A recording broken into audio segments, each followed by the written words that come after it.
Good morning, everybody. JP here checking in live, respectmyregion.com. Super excited to be here with you guys today. We're on officially the 121st official episode of the RMR Podcast. We've got a very special guest today. We've got Josh Barnhart, Director of Cultivation at Nostalgia in Massachusetts.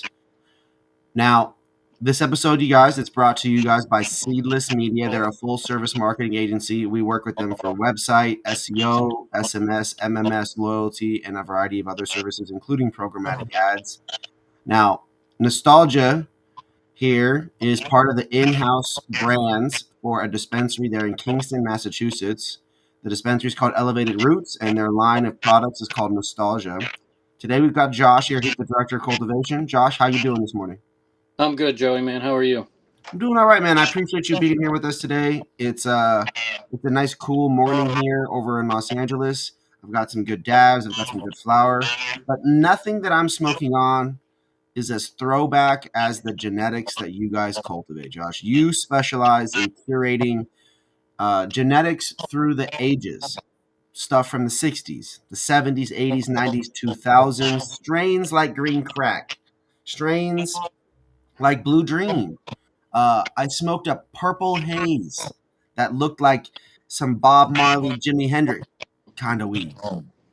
And they were all flavorful. They were all delicious. I had a sour diesel. Man, it really took me back to when I first started smoking it. And I'm a young guy, Josh. I'm only 33. I wasn't around for some of the original strains when they were originally getting popular. I wasn't alive in the 60s and 70s and 80s. I wasn't smoking weed in the 90s either when I was born. But talk to me, Josh. Tell me a little bit about you, nostalgia, and how did you guys pick these strains, and how did you come up with this idea? So the idea came from one of the partners for Elevated Roots. Actually had a uncle back in the late '80s, early '90s that was pretty famous for a pretty big cannabis bust. Like rumors have it 3 school buses full of cannabis. So as I'm sitting here talking to one of the owners, listening to that stories and all of his memories of his uncle, it just kind of gives me that nostalgia vibe. He's feeling nostalgic about the memories he has of his uncle. And it's kind of preluded into what I wanted to do with nostalgia, and for this industry, really bring back those legendary strains and those memories of chilling with your grandpa or your pops back in the day, hitting on some of these legendary strains. So that's kind of where the idea came from, and we just took it from there and did some research, because just like yourself, I wasn't smoking weed in the 60s. I wasn't alive in the 60s or the 70s. So it's really researching, finding out when these strains were really popularized, because we want to remain as true to history as we can.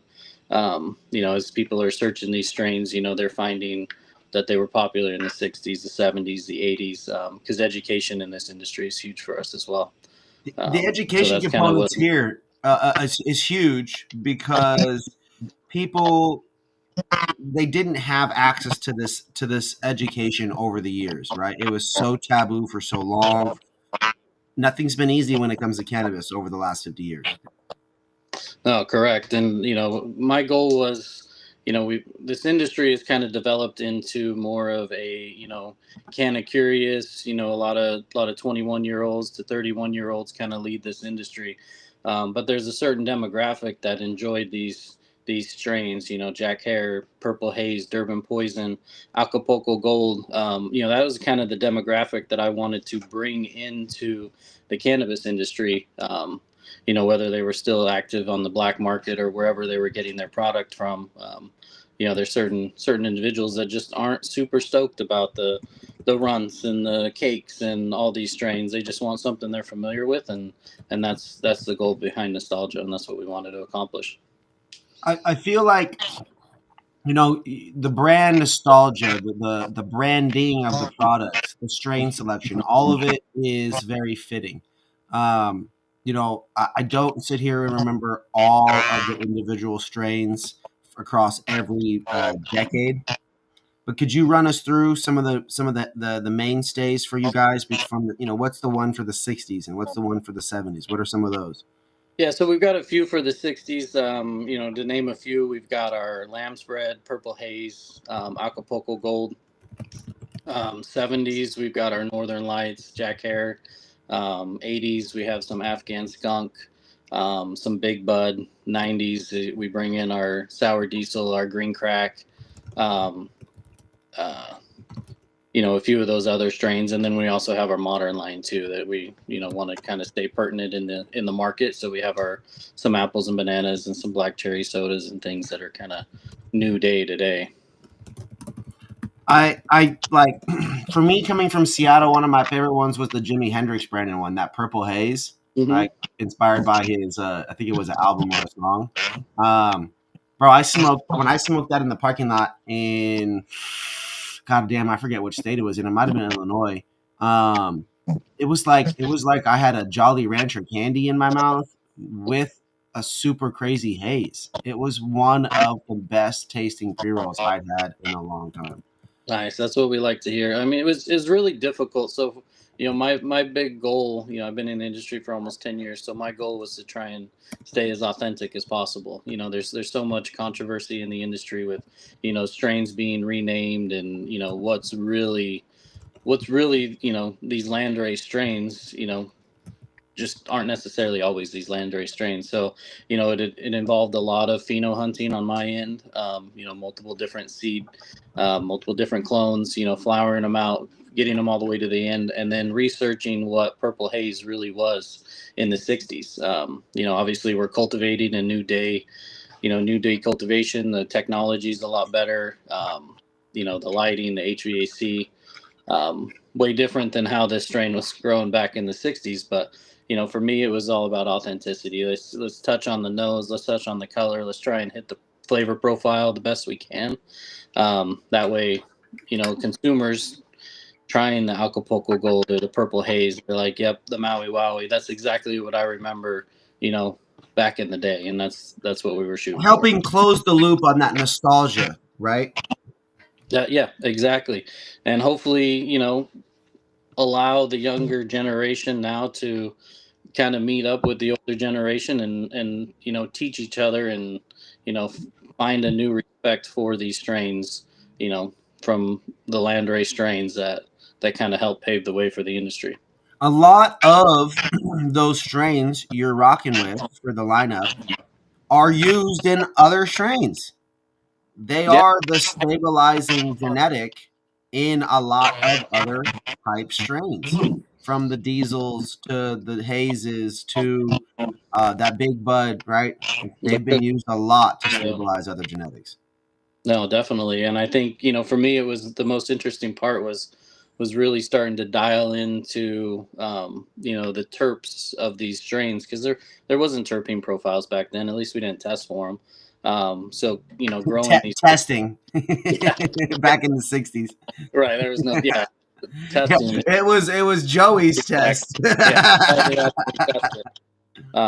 Yeah. So it's been really interesting and educational for me to learn what kind of terp profile some of these older landrace strains have. I think for us it's kind of help layer that education on for a lot of these consumers.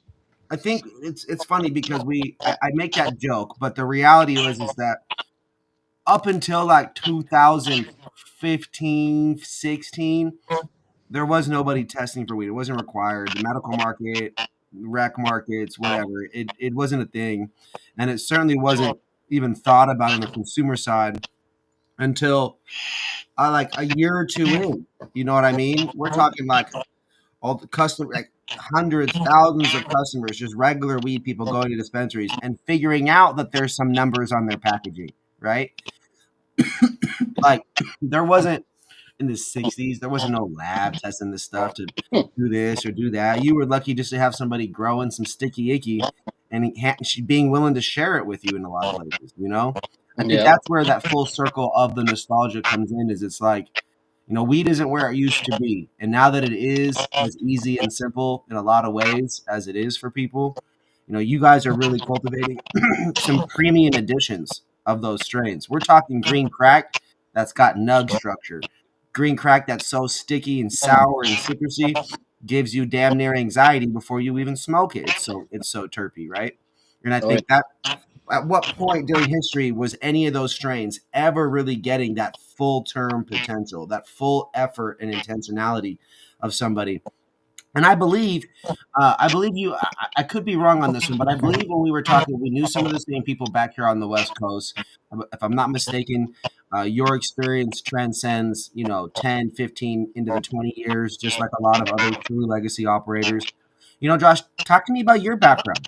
Who are you? How did you become the director of cultivation during an era of time where it was illegal, gray, and now full force, 100,000 square foot facilities, right? Like all Yeah. over the place.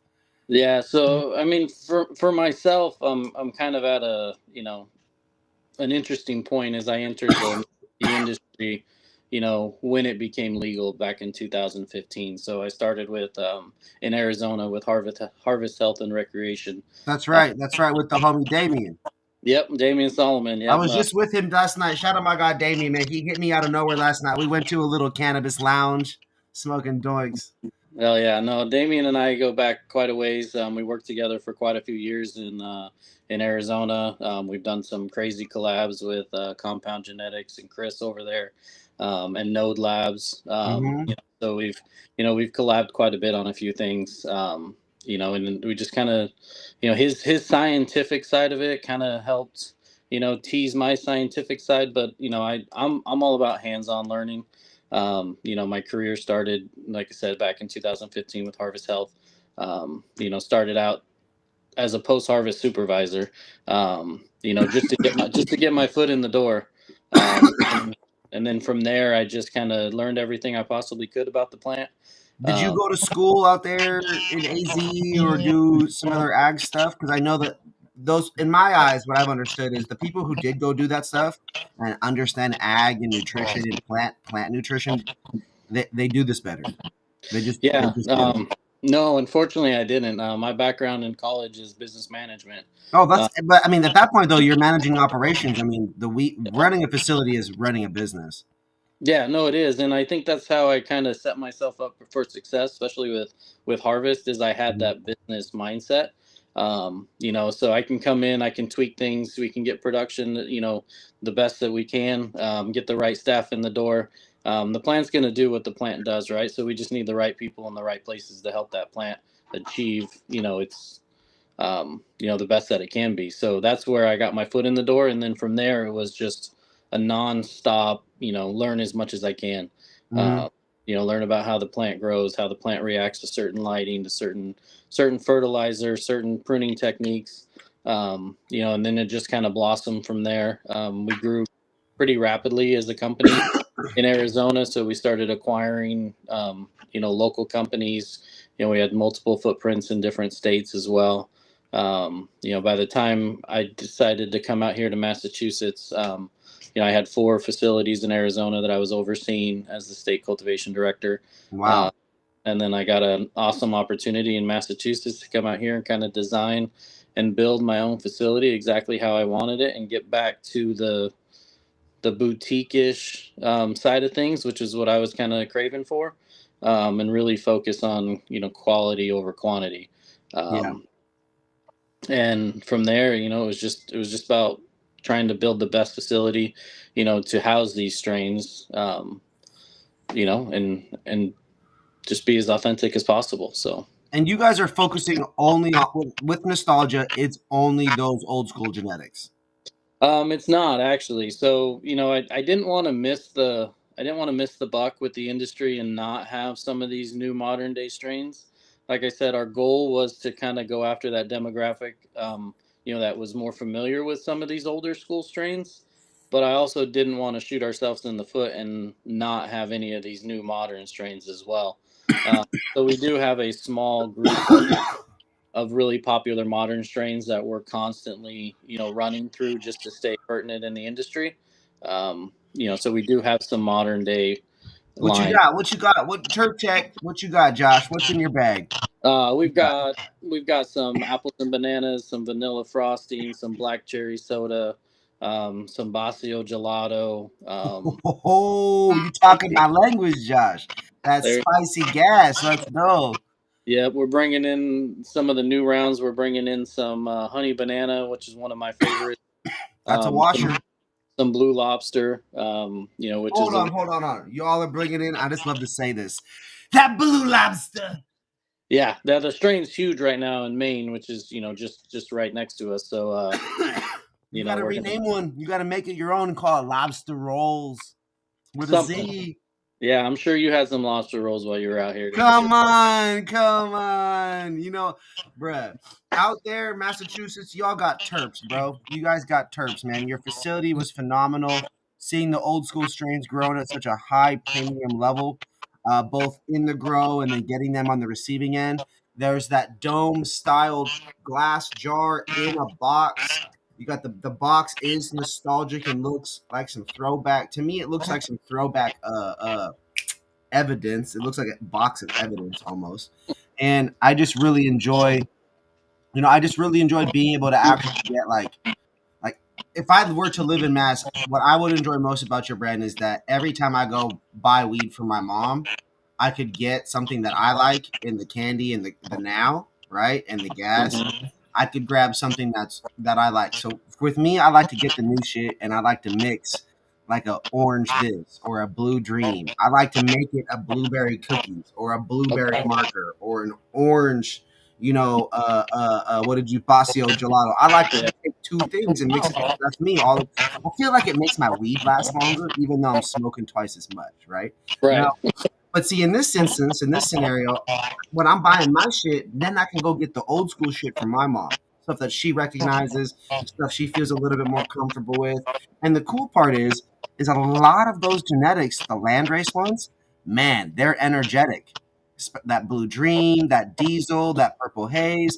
You guys had another one from the '60s that was more of you said the Acapulco? Was that the Yeah, one? we got the Acapulco, the lamb's bread. Lamb's breath. That's the one I was thinking. That one. I remember when I was a bud tender, Josh. That was a strain that I would regularly see test 16%, 18%, 14. I remember seeing it, and the shit wouldn't sell, right? But then you'd smoke it, and you damn near have a heart attack and get everything done in the day. It was crazy. The Yeah. true energy, but not like high THC energy, just terp driven energy, cannabinoid driven energy, man. Love it, dude. What's your favorite out of the group? Which one do you find yourself, or which sativa do you find yourself going to when you grab something and you're like, oh yeah, like I'm happy with this one right now? And then like, which of your indicas do you like going to? So for yeah, it's kind of it's It's tough I when love it's them all good, all. but like, I love them all. I like bouncing between the green crack and the Maui come Wowie. on, but you can't say you love them all. At some point, you're picking a kid. It's like you're a dad, and it's like you're picking your starters for your basketball team or your kickball team. You're gonna pick a couple first. Who's getting picked first? Um, I got to go with my all-time favorite is Maui Wowie. I just love. Ooh, the Maui, that tropical man. I love it. I love that I haven't tried that one tropical yet. I gotta taste. get it. It sends you on like a really euphoric roller coaster ride for the first hour, which for me, it's great. And then I kind of like to ease back into it for the next couple hours. Mm-hmm. Uh, and then for, another one I've been loving on lately is Bubba Kush from the 90s. It's, the terp profile, the head high, it just kind of couch locks you, which if you're looking for a strong indica, it's definitely what you're looking for.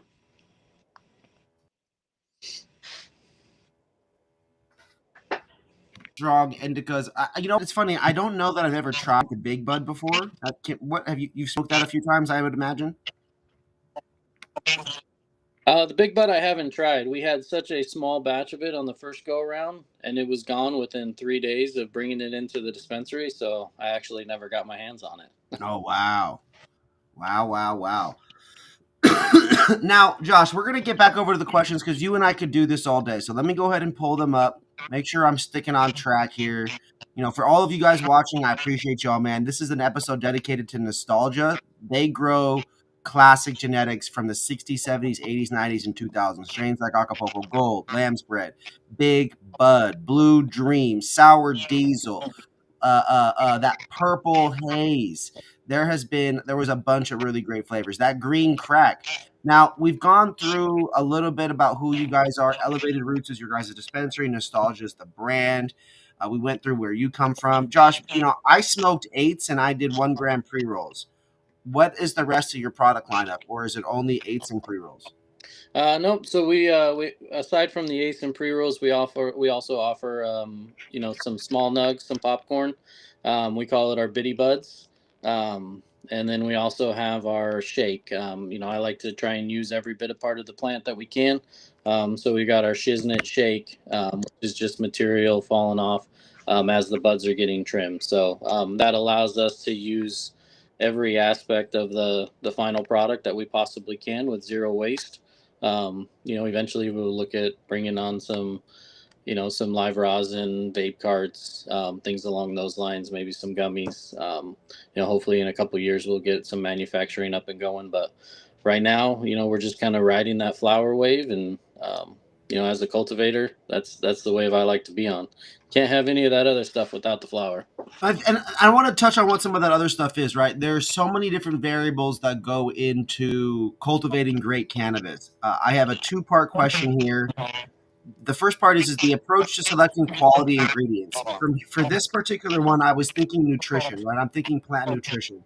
And the second part here is cultivation specifications. You're growing old school strains in a new school environment.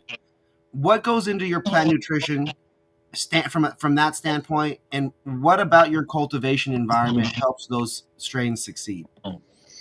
So as far as our plant nutrition goes, we actually mix our own in-house fertilizer here. Just your traditional NPK with some great micros that we have actually made for us in California there. So we have some nice, but it gives me the ability to really fine tune our fertilizer. I know exactly what percentage of, calcium, magnesium, potassium is in our blend. So it allows me to really dial in each specific genetic on what they need. Obviously, that comes with time and experience, and keeping.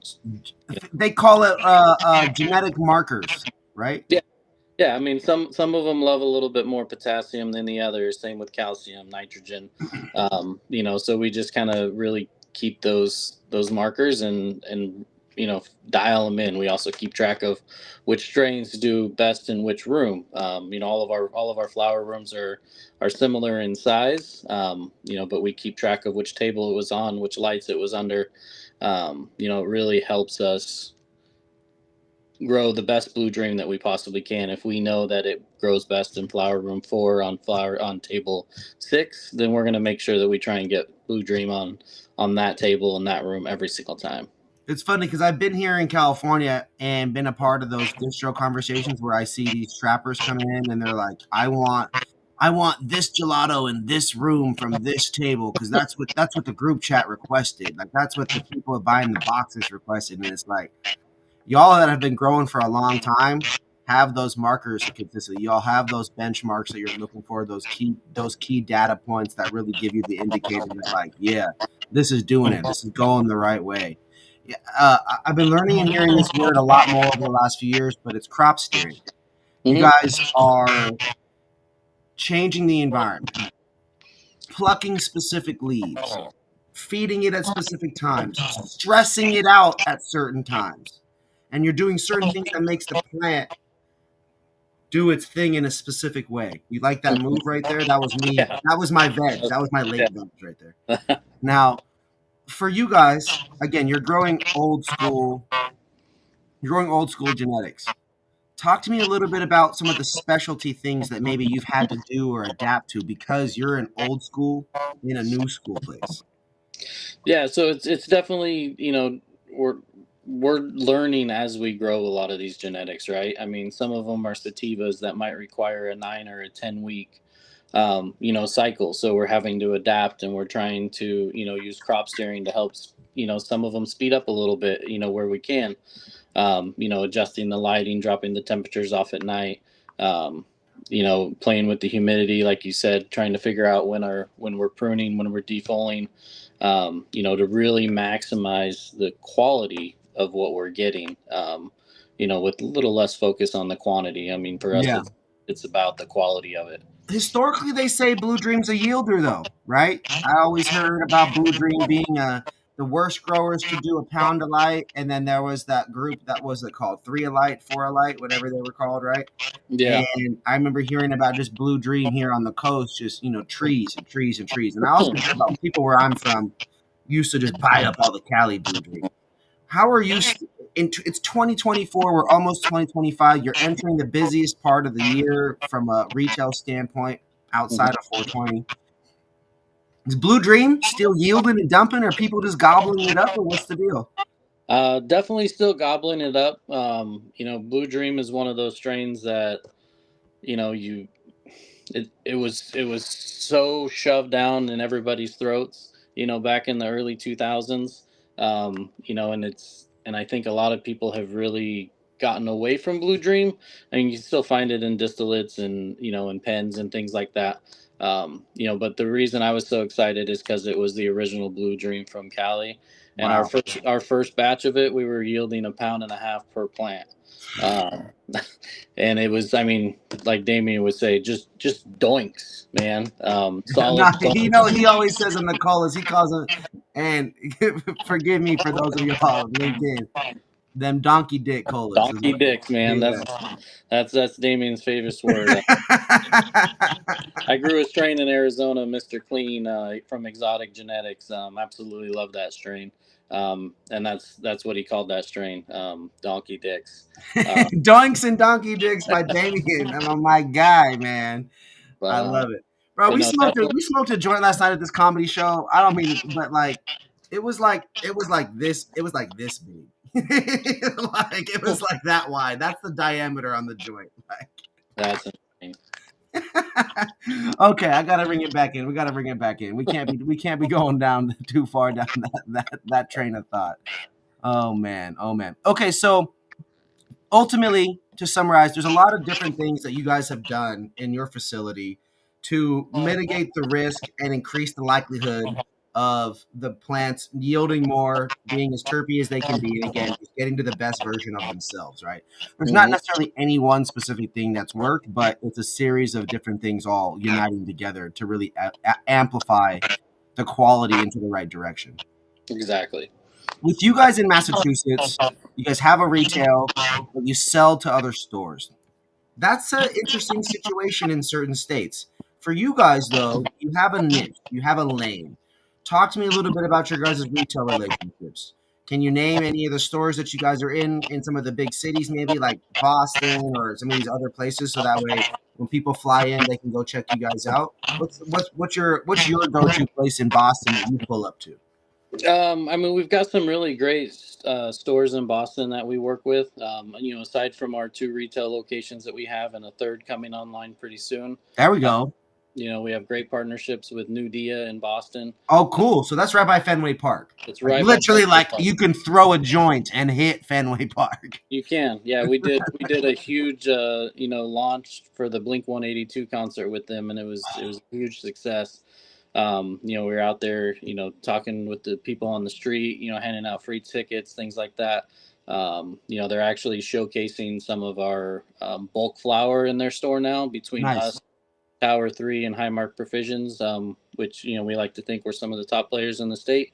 So you can go in and you can pick some of the nicest A buds that you've ever seen, straight out of the deli style jars. Uh, Wow, I didn't know that there was deli there. yeah. So, we've got great relationships with Sublime Cannabis.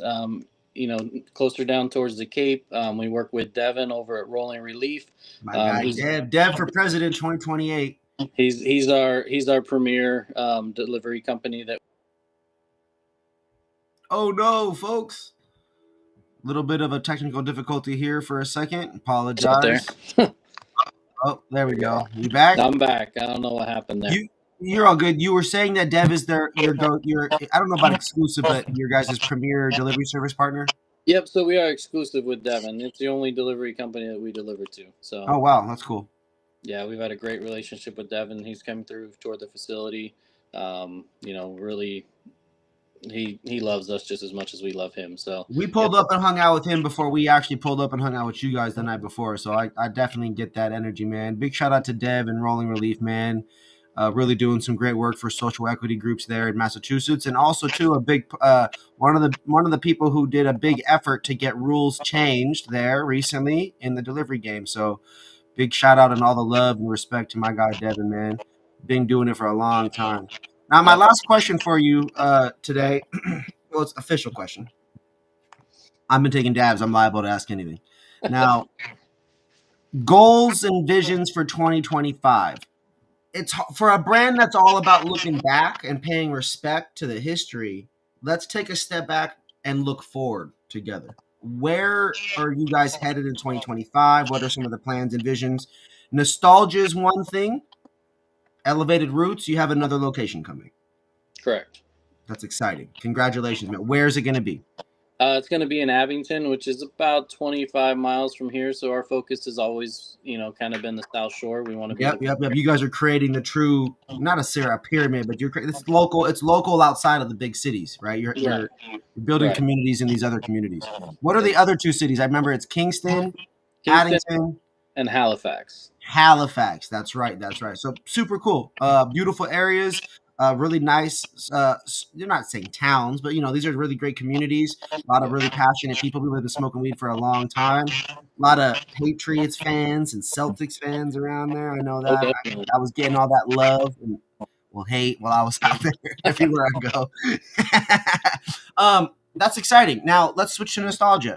What's your move? What's your plan? What are you dropping? Hit me with the RMR exclusive, brother. Well, the goal for 2025 is to just try and get into many stores as possible and get our product into as many hands as possible. Do you know what you're in right now? What's that number? I think we're in 89 doors right now. There's like what 180, 200 there or something. Over 400.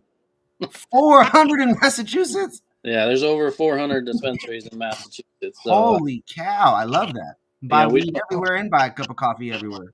Oh yeah, Dunkin's everywhere. Yeah, we don't want to be in all of them. We don't have the footprint to be in all of them. But we want to pick and choose the right partners to work with. Yeah. Um, So the you know, path to 100 then first, and the path to 150. Are we yeah. doubling, or what, are we just going to double this year? The goal by the end of the year is 100, and the goal by 2025 is 150. And I think if Let's go, we man. can achieve Nostalgia that, on the path to 100 first and a $150 by the end of next year. I see it happening. To be real, anybody that has a retail. Oh, I'll just finish this thought. Anybody that has a retail, y'all would be tripping not to carry this. I Y'all would lose be you again. I'm yeah, for a second though. You're good. You're good. Anybody that doesn't carry y'all has got to be tripping. They haven't smoked it. They haven't tried it. You guys set up a sample drop. Reach out to my guy Josh. Be sure to tap in. It's really important that you guys carry these legacy genetics, these classic strains, 60s, 70s, 80s, 90s, 2000 strains like Green Crack, Acapulco Gold, Maui Wowie, Big Bud, Lamb's Breath, Sour Diesel. Did you guys have a GDP in there? We do have a GDP. I knew it. See, come on, man. And just like that, you got to have that lineup. How could you not, bro, if you run a brewery, you have to carry certain beers. You have to. You have to, yeah. Like These are the strains that you have to carry. You also got to carry some hype strains and some cloudy stuff too. But there's, like you said, there's other brands that really, really excel at that already. Now, I'm not throwing shade. If anything, I'm paying respect. Impress. You got to carry Impress. Got to carry Tower 3. Got to carry Highmark. You got to carry Nostalgia. You got to carry, who's the other one? I'm thinking it's black. It's like black and orange. River Run. I love River Run. I think they got really good weed. The homie Will over there has got great fire, big chunky nugs. I mean, that right there is a solid flower menu for your top tier. Then you go buy all your affordable stuff and you fill in the gaps. Like, that's the lineup in mass right there, bro. Yeah. And for us in nostalgia, aside from just growing great weed, it's an experience, just like Elevated Roots. Our Yeah, dispensary, you're experiencing something that you don't typically get to experience in the market. absolutely. Same with nostalgia, from our customized boxing to our strain cards inside. They give you a little bit of educational information about each strain. You can also flip over the back. Every single one of our strains has playlist on it. Yes, the Um, playlist. That's what I yeah, was. I wanted. I was like Spotify. I don't remember if it's Spotify, but yep, playlist. Spotify, and Yeah, it's yeah, yeah. free to use. You don't even have to have a Spotify account. We're giving you a link to our free Spotify account. So every strain has its own playlist from the Get 60s. high and go on a nostalgic journey. Literally. Yeah. Now, you guys, you guys legally, y'all are a licensed brand. Y'all are compliant. Y'all do it by the book. So you guys aren't going to sit here and recommend anybody get high while they drive. But me, on the other hand, I Hmm. get high while I drive, and that sounds like the perfect experience. Roll up a joint of that purple haze, and then listen to Jimi Hendrix on that playlist. Are you kidding me? That is a no-brainer. Right. Total Nostalgia, experience. great for dates, great for drives, great for getting high, great for getting creative, great for just trying to survive because the strains are great medical strains as well. Definitely. Oh my gosh, Josh, thank you so much for being here with me today. This has been a fun conversation. As you can see, I when I start taking dabs and like this strain I have over here is actually from a homie out there in Mass. It's their fruit punch haze. Big shout out to Nimbus today for the oil. I love the weed in Mass. I've really appreciated you guys supporting us on the tour. Big shout out to the homie Sheila. It was been absolutely phenomenal and so just genuinely exciting to see somebody do those types of strains at such a high level. Nobody grows them indoors anymore. Nobody spends the money to do that. They all gave up on it here in California. They gave Yeah. up on a lot of them gave up on it in Washington where I'm from. But those strains will be around forever because of people like you and the customers that support you. So big shout out to Massachusetts. When it goes national, don't give up. Keep it. We need it. Keep going. No, we do. Every market needs it. And We're gonna need that Massachusetts dream. We're gonna need that Massachusetts Kush. We're gonna need it from you guys. We're gonna need that purple haze. I'm gonna. It's funny. People from Seattle are gonna be buying purple haze from nostalgia in Massachusetts. that's what we want. I love it, dude. Well, thank you again so much for being here today. Though, for those of you guys watching, this episode is brought to you guys by Seedless.Media, a full service marketing agency that powers retailers, brands, all kinds of good stuff for them. If you need anything in that world and you listen to me and you trust me, I recommend them. The second sponsor for this episode was actually Nostalgia and Elevated Roots. They chose to support the North American Weed Tour so that way we could tell people about their local culture. So we could say the names of these cities, of these towns, let you all know you should go visit them. You should fly to Mass, go to Cape Cod, and stop at every one of these dispensaries along the way and buy a different joint at every one of them so you can get the vibe and experience local culture. Also, too, Josh, like you said, I'm a man of many lobster rolls. You gotta try them. You know what I'm saying? You gotta try the blue lobster when they grow Right. it, and you gotta eat some lobster rolls if you're in Massachusetts. It's just a fact. So, for those of It's you guys, man, I appreciate y'all. This officially was episode 121 of the RMR Podcast. Be sure to like, follow, subscribe, talk shit about me, show love to them. Josh, you got anything you'd like to leave the people with? No, man. I appreciate you, Joe. I appreciate you having me on, and it's been a hell of a ride, and we can't wait to see what 2025 brings. Big shout out to the homie Damien for having a couple cameos in this episode. Big shout out to you as well, Josh and Sheila again and the entire team. We'll sketch you guys all next time. Love y'all.